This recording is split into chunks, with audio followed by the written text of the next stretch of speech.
No tere kõigile! Hõbekund siin. Täna siis vaataks üle kõigepealt väärismetallide hinnad.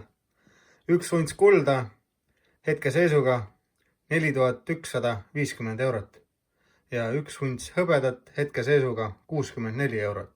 Ja praegu siis 18. veebruar 2026 aasta. Vahepeal siin olid hinnad kõvasti all ja siiamaani on, aga samas on nad üsna üleval, et kes kuidas pidi võtab, on ju. Aga sai juurde soetatud. Siin on mul siis 1994 aasta Ameerika hõbedollar siis.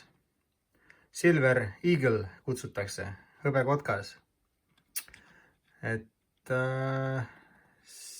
See ümbris siin, see on nagu on. Tuli ostes kaasa, aga see mind väga tegelikult ei huvita. Mida meid huvitab, on ju münt ise alati. Aga üle käega on teda päris raske siit kätte saada. Aga võib-olla vahet ei olegi. Ühesõnaga, näete seda tooni, mis on tekkinud aastatega talle ümber. Seda on võimalik väga-väga lihtsalt maha saada. Aga sellistel vanadel asjadel selline naturaalne toon minu arust, see teeb asja ilusamaks, et las olla, mulle meeldib.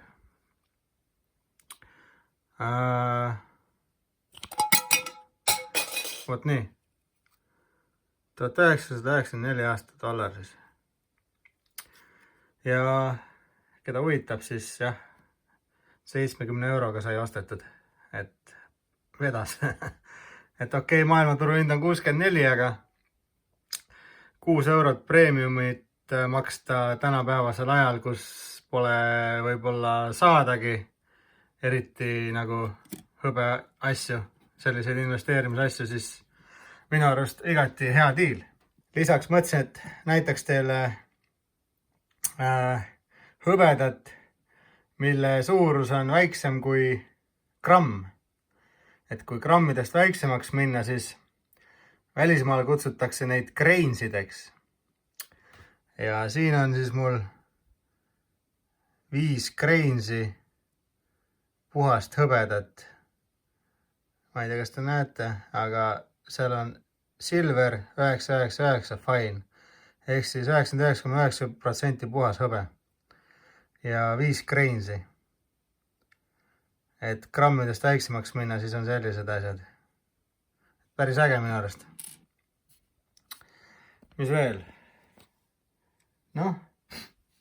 Kulda te kõik olete näinud juba. See ei ole uus. Aga siiski mulle väga meeldib. Vaadake, kuld ei kaota kunagi oma läiget ja säre. Kuld ei roosteta. Väga vinge.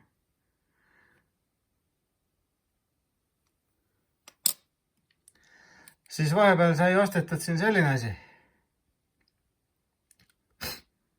10 krooni. Eesti purjekas siis. Minu arust väga vinge.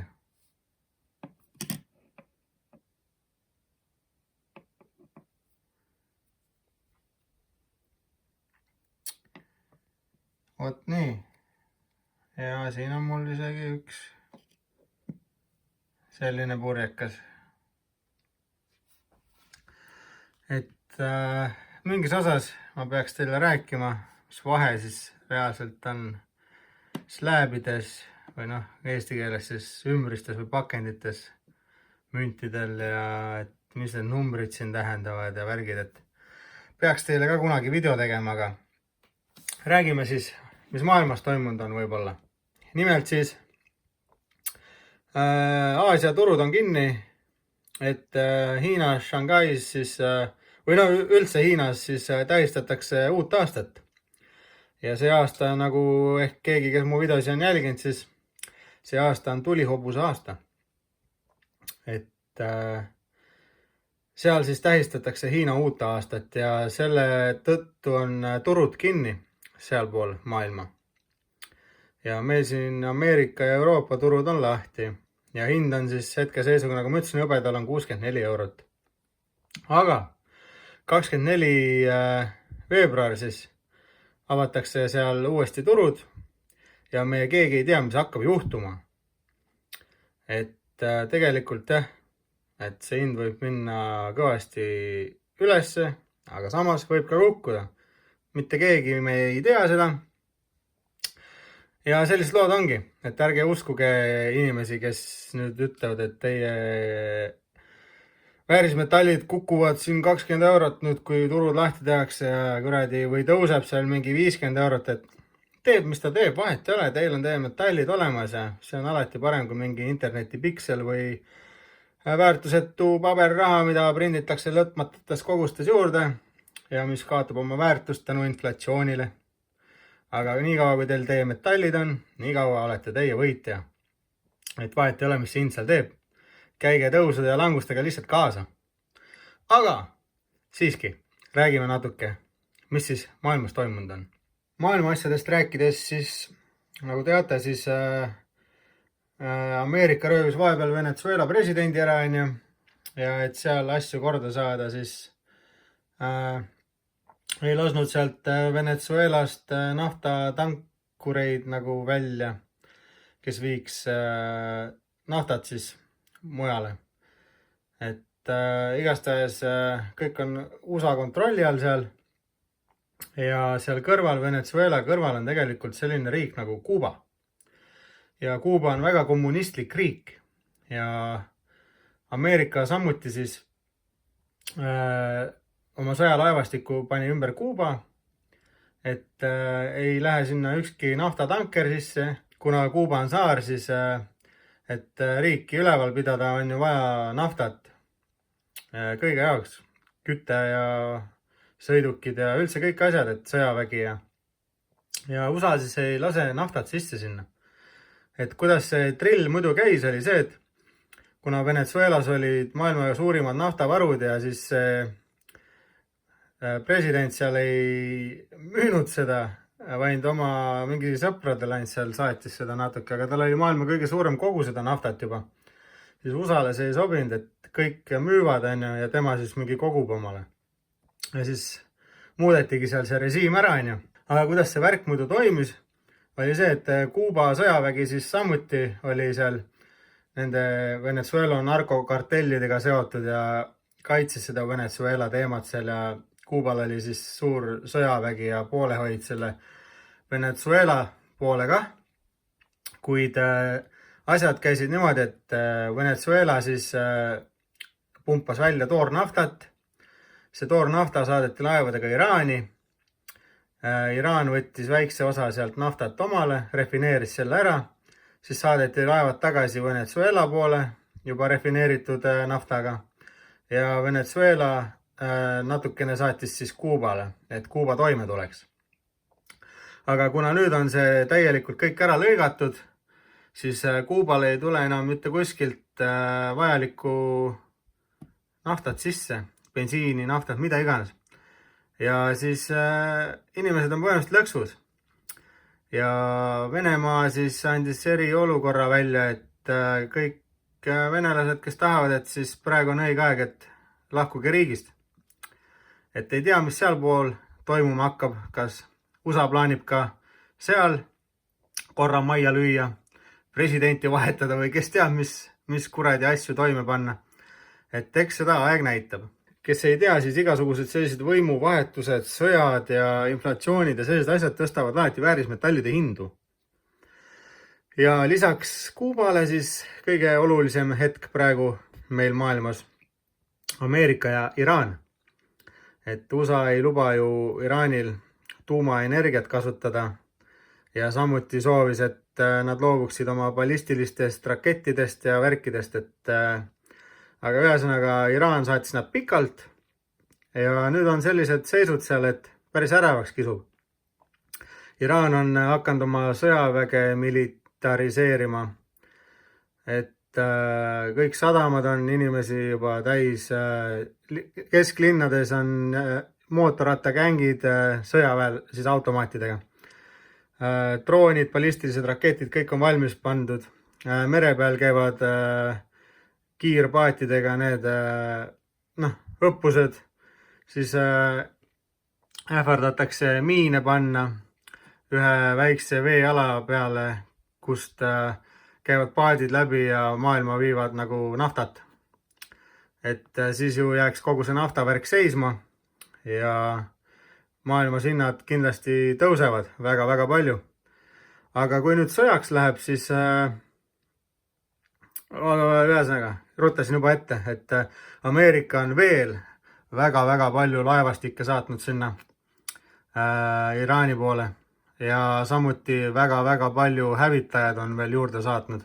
Igast kütuselennukeid, kes õhus saavad tankida reaktiivlennukeid ja igast sellist kraami saadab muud kui sinnapoole. Kõrval asuvatesse riikidesse, sinna sõjaväebaasidesse ja mere peal on suured sõjalaevastikud. Et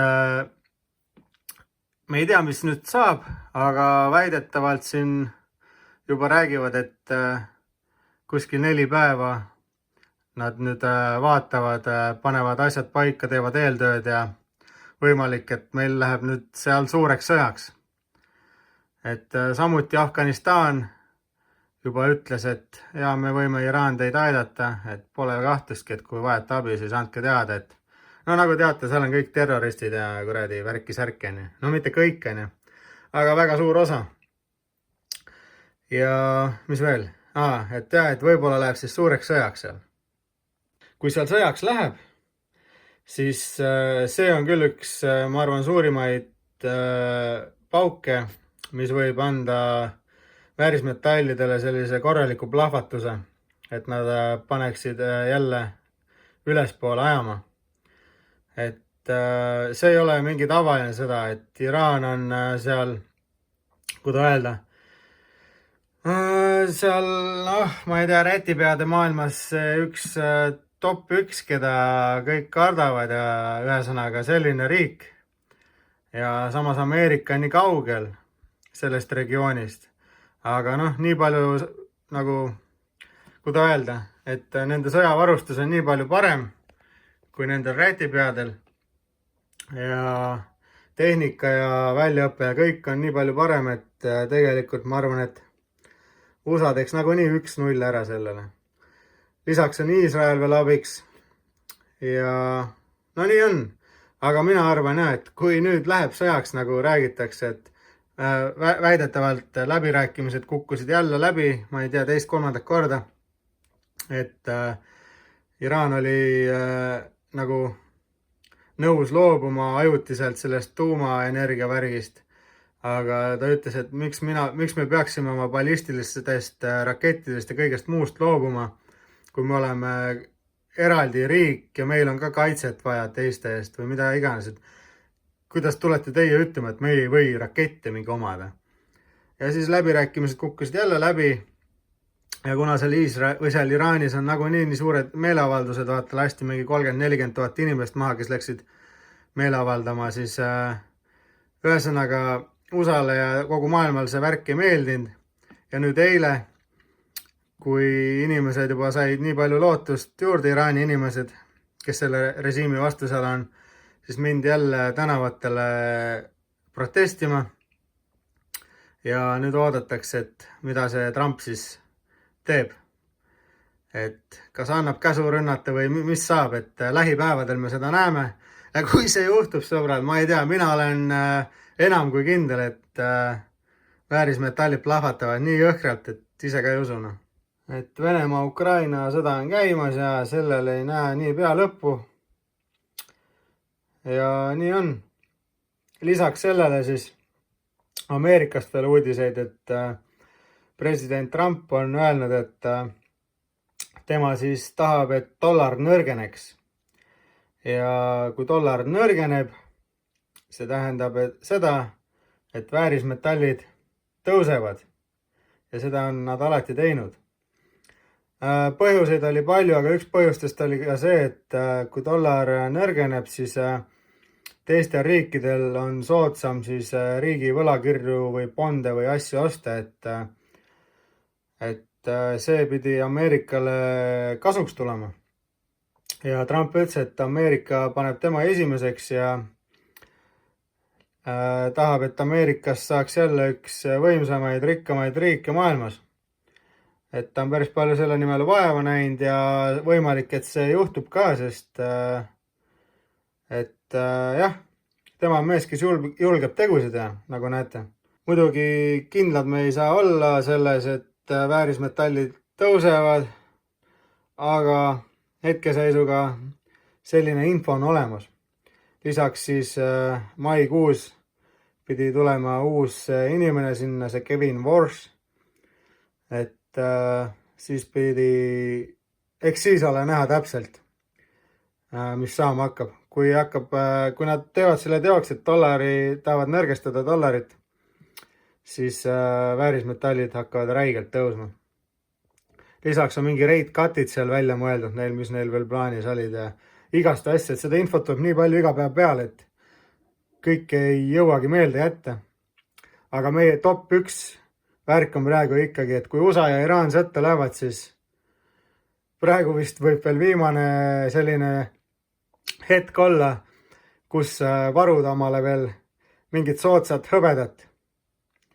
Et ka mina, nagu näete, siis soetasin juurde natukenegi mõne mündikaupa ja see ei ole mingi finantsnõu, vaid mina räägin, mida mina teen ja te teate ise, mis teie teete.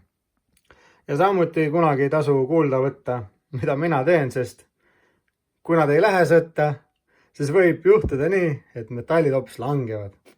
Minu jaoks tähendab see seda, et saab jälle juurde osta.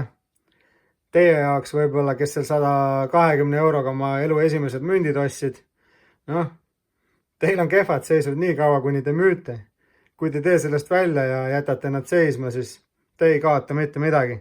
Teil on ikka teie metallid ja pikas perspektiivis võttes teie metallid nagunii tõusevad edasi.